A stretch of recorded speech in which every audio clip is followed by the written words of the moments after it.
Welcome back, everyone. Today we're talking about present value and the three ways to solve it. We're going to be looking at the mathematical formula for solving present value, using the financial calculator, and using Excel. So I'm going to go through all three. You can skip to just using the financial calculator or Excel if you'd like, but I really think it's important to understand how the mathematical formula works so that when you use the financial calculator, when you're using Excel, the actual solution that you're getting makes sense to you. Because I feel like if you understand the mechanics of the formula, you're going to understand it in the financial calculator and in Excel so much better. So why don't we just go ahead and jump into this? All right. So the first thing we have here is we have the formula for present value. So present value equals future value 1 over 1 plus r to the power of n. So we've got one output and we got three inputs for this formula. Let's go from left to right or top to bottom here. So present value, that's the value of money in today's terms. Okay, if you were holding that money today, what would it be worth? Okay, so again, this is going to be in dollars. Future value, that's an amount that a lot of times is promised in the future, or you're expecting to receive this amount in the future. So that's a dollar amount, sometime 1 year, 5 years, 10 years, 20, 100 years in the future. Also a dollar amount. Okay, then we have the discount rate here, R. Now that is, we typically think about that as a percentage, but for this formula, we're going to actually use decimal places. So for example, 8% would be 0.08, okay? And then N is our amount of compounding periods. This is time. Now, we are going to be using years to keep things simple, keep things basic, so you guys can understand this very clearly. All right, let's move on. Now, I've broken up this formula to try to get you guys to understand it. I think a lot of times when we see the formula at first, we may just glaze over it, but I really want to make sure we have a good understanding. So present value, we're trying to understand what the value is in today's dollars. And a lot of times we're going to be given future value. Now, this is going to be a constant. So we may be asked, we may be told we're going to receive $1,000 sometime in the future. We're going to receive $10,000 sometime in the future, or 1 million. It could be anything, right? It could be any amount that we're receiving in the future. Now, notice here, we're multiplying it, right? We're multiplying it times, well, it was 1 over 1 plus r to the power of n. But I want to keep this simple for right now. And I'm just going to make the denominator x, okay? So, of course, forget about what x stands for right now. I will connect those dots a little later. But what's happening here? If x is a whole number, so x can be not 0, obviously, but 1, 2, 5, so on and so forth, right? What happens to this side of the equation? Which, by the way, and I forgot to mention this is actually the discounting side. This is the side that discounts. So think about it. 1 over 1 obviously gives us 1 times future value. That means present value is equal to future value, right? But when we have 1 over 2, now if we have $1,000, 1 over 2 is 0.5, half, right? Then we only have 500 in the present value. If we have 1 over 5, right, well, that's 0.2. So we multiply that times whatever our future value is here. So well, I'm gonna get to that. I don't want to get ahead of myself. All right, let's look at this formula. So let's stick with this 1 over x. So notice I have this graph here, and I'm actually looking for 1 over x, right? So x is going to be over here on the x-axis, right? And then on the y-axis, right? This is the result of this part of the formula. So when we have 1 for x equals 1, then we just have 1. And we multiply future value times 1. When x equals 2, then it turns into 0.5. When x equals 4, it's 0.25. So this is the discounting rate, right? This is the value that we're using to discount our future value to get to our present value. And notice that the further we go out with x, the larger we make the denominator, the smaller the amount that we're multiplying future value by, right? So bear with me here. So let's go back to our original formula, right? Let's remove that x and let's go back to our original formula.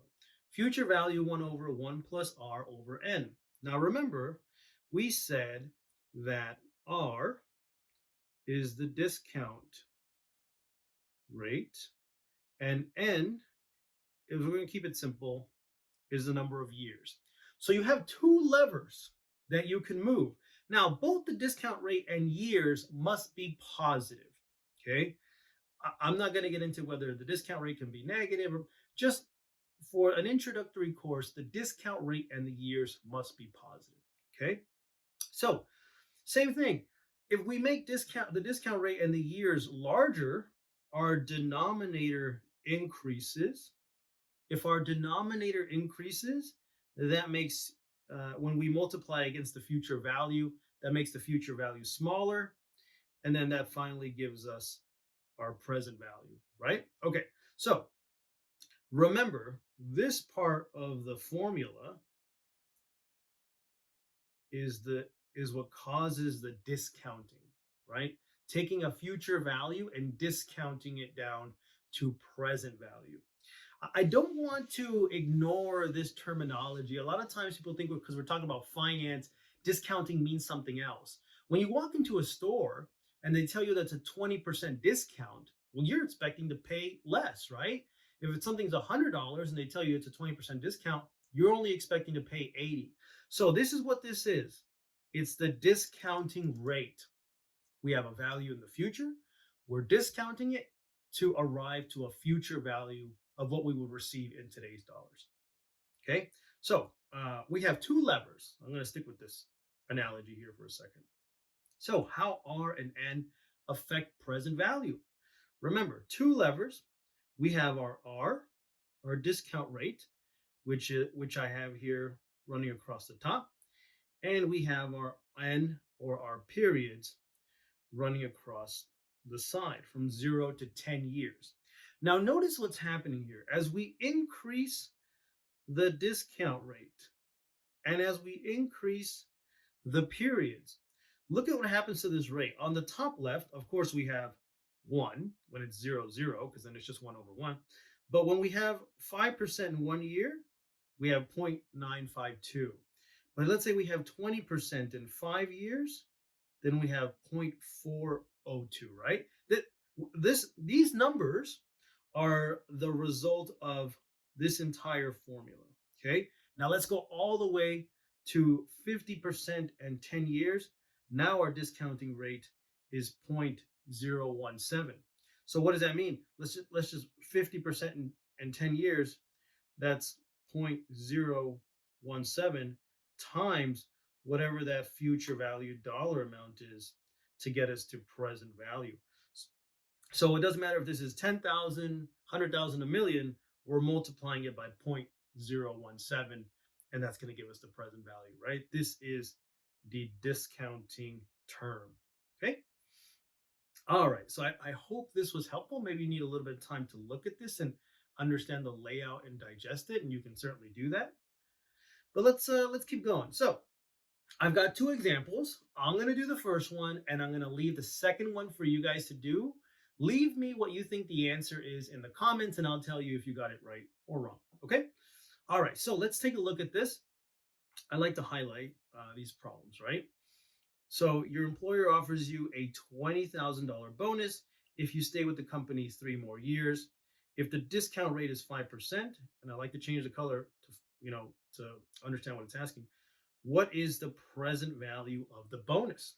So let's grab our formula. Present value equals future value times our discounting part of the formula, 1 plus r over n. So let's label the problem here. So we have our future value here. We have our n for the 3 years, and we have our r. So now it's just a matter of plugging it into the formula. So let's go ahead and do that. Present value is equal to the 20,000 times 1 over 1 plus, where's the rate? 5%, but that needs to be a decimal, right? 0.05 to the power of 3. So really quickly, let's go up to remember I said this part here, maybe it's better if I highlight it, is our discounting part. So I know that R is equal to 3, oh, no, R is equal to 5%, and N is equal to 3 years. So let's go up here, 3 years, 5%, so 0.864, 0.864. So present value is equal to 20,000 times 0.864, right? So let's grab our calculator really quick. 20,000 times 0.864. I'm just trying to mostly show you how that heat map works, right? It's going to be 17,280. Okay, so this 17,280 is the present value of that 20,000 discounted 3 years at 5%. Now, this table can go out really far in terms of decimal. I've rounded it to 3 decimal places, right? But really, in my classroom, I would want students to actually plug this formula in. And I'm going to go ahead and show you how to do that in the formula to get a really precise answer. I at least want to see 4 decimal places. When they're doing it on the actual solutions, I only ask for 2. So let's go ahead and do this. So let's do the discounting side right first. So 1 over, I'm going to open up 2 parentheses, right? Because I need the power also. Okay, 1 plus 0.05, close the first parentheses, and that's going to be to the power of 3, and then close the second parentheses. So 1.15, okay, right, here we go. Maybe I missed the second one, 0.8638, which is really close, 0.864, right? And then we're going to multiply that times our 20,000. Okay, so based on the calculator, and the calculator can hold a lot of decimal places, it's 17,276.75. Okay.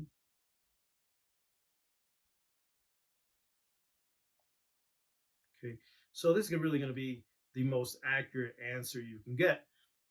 Okay, we're going to get a very similar answer with our time value of money when we use the financial calculator. And with Excel, we should get an exact answer, right? It may differ once you get out to 4 plus 5 decimal places, but this is perfect. So you can see my table is not too bad. I mean, well, maybe it is, right? It's off almost by more than $3. But as a quick reference, it works. All right, let's keep going. So I'll let you pause the video here. Take a look at this example. You can use my heat map also, or you can use a calculator if you need to practice with the financial calculator. That's fine. Okay. All right. So now we're gonna look at the financial calculator as an approach to this problem. Okay, using our time value of money keys. Now I'm gonna black out the payment key because we're not using payments. We're not talking about that. Okay. So when it comes to present value, we have here present value and then future value over on the right. And then the interest or the discount rate, which is IY in your time value of money. And then the periods or N. Okay. So now I've told you where those are laid out. Let's go ahead and do the example together. So let's clear this. And always second clear my time value of money. If you're new to the financial calculator, I have a whole introductory video on how that works. I really suggest you go and watch that. But let's go ahead and jump into this.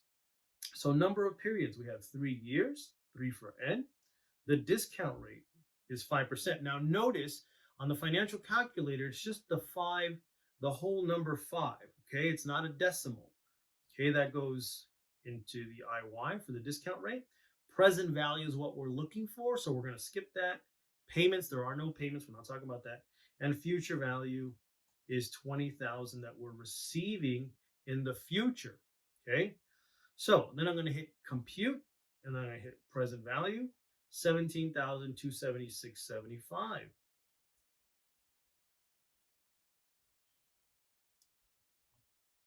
Which I think is exactly what we got with our formula. So you see there should be no difference between the two. Okay. All right. So the one thing I wanted to mention is you may have noticed this number is a negative. Now notice in the formula, you may be asking, well, there was no negative in the formula, and there is not. Okay. You are 100% correct. However, when we are talking about the financial calculator takes into account the inflows and the outflows of money.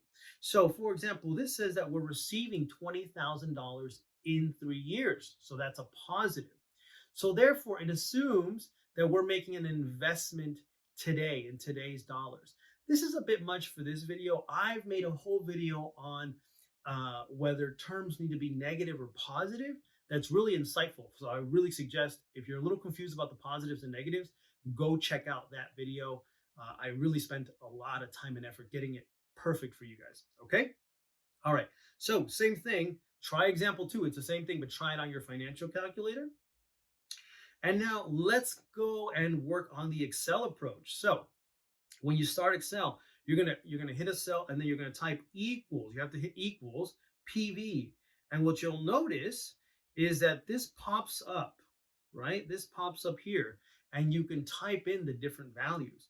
Now, one thing I want you to notice is that there are some terms that don't have anything attached to them, and then there are some terms that have brackets.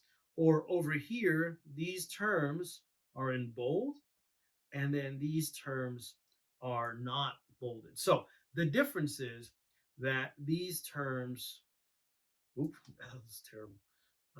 These terms are optional, and then these terms are required. The formula will not work if you do not do these, but it will work if you do not type in anything for these. And that's because by default, Excel will put this as a 0, and for type, it'll also put it as a 0. Okay, so I hope that is clear. All right, let's keep going a little bit. I don't want this video to be too long. So in terms of Excel terms, let's put in the terms here. So rate is going to be our R. Number of periods is simple. That's just our N. Payments, we don't have any payments in this formula, so don't worry. Future value is just future value. And type is really has to do with beginning or end mode. But if you're just getting started, don't worry about this. You can ignore it because the default in Excel is 0, which is end mode. Okay. So if you're a little confused about that, that's okay. You're probably at a level where you don't exactly need to know what that means. All right, let's keep going here. Now, just translating the terms from the financial calculator into Excel, just so that I cover all my bases. Let's go through these. So N is the same. So we have number of periods is N. And then we have IY for the discount rate.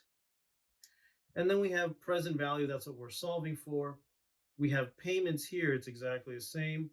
And then we have future value, also the same. Now, the calculator, actually, you need to set whether it's begin or end mode, but the default is end mode, which is equal to 0. So you don't need to worry about that. All right, let's jump into the Excel. And let's do this quick example here. Now I've already got the question and I've got all the terms here.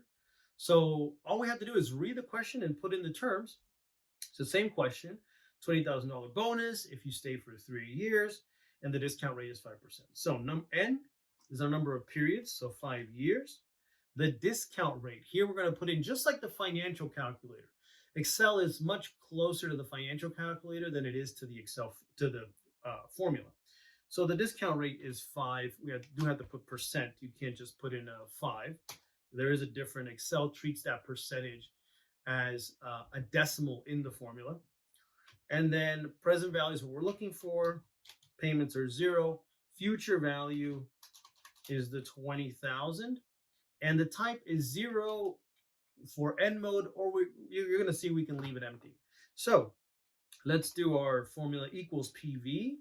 And then you can see I'm going to open up the parentheses, and it's going to ask me first for the rate. At this point, you can use your mouse or you can use a keyboard.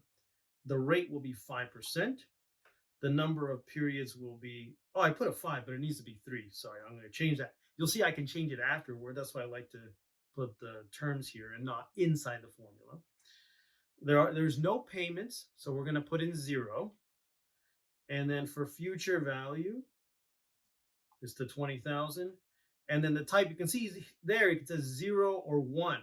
So 0 is the default, 1 is beginning. We are going to use type 0, but you could have left it empty. And then we're just going to close the formula with the parentheses and hit enter. Now, this is wrong, right? So all I have to do is go back to my N and put a 3. And you can see now we have 17,276 and 75 cents, which, if I recall, is exactly the same answer that we got when we did the calculation. Didn't matter if it was the financial calculator, 276.75. Yep, 17,276.75. Didn't matter, or it didn't matter if it was using the formula. So you can see now you have 3 ways to solve for present value, which is really perfect. Okay, I have, why don't you guys go ahead and try this in Excel. I'll let you guys pause it here so you can look at the question. So again, I think there's some value in this video, and if you got something out of it, go ahead and follow me if you like, or at least give a thumbs up to the video. And I hope you got some value out of this video, and hopefully I'll see you guys in the next one.